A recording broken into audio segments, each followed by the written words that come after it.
Where my sports fans at? Where my sports fans at? Woo! That's lovely. So how many of y'all like the officials, the umpires? Nobody? No. No, that's what I thought. Well, I got many jobs, and one of them is I am a sports official. Now, here's what I've learned as a sports official. What? At this job, 100% of the people hate us 50% of the time, and they don't know why. So, with that being said, as a rep, there's 3 things I try to do consistently. Number 1, knowing the rules. Kind of important, right, to know how to enforce the rules. Number 2, consistently enforcing the rules fairly and competently, right? And then number 3, being in position to do number 1 and 2. Now, if you notice, I left out one thing, and that's anger management, because that's implied, right? Now, here's the story for you. Long time ago, I was repping some CYO basketball.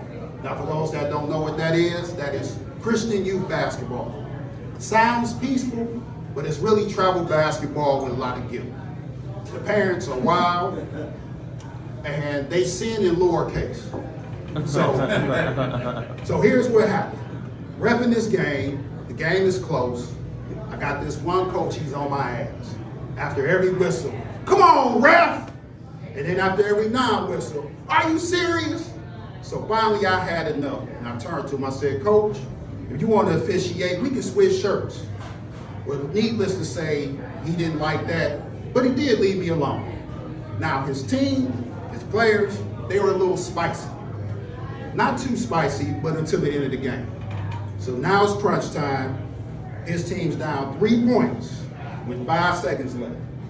They get fouled, so they're on the free throw line.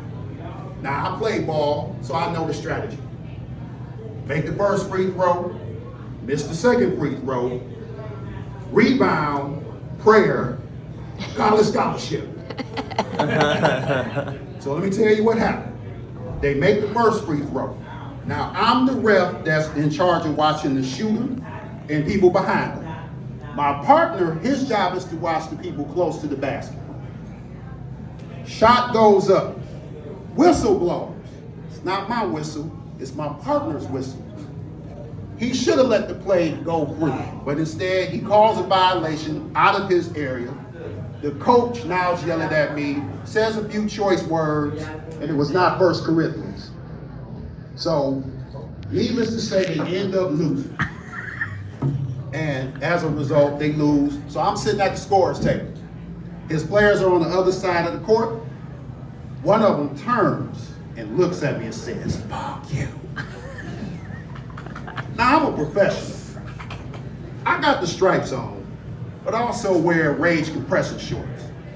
So, not the athlete in me jumped up and ran after him.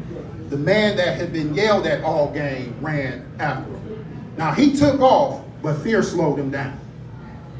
I caught up with him, not because of my speed, but because of my accountability, right?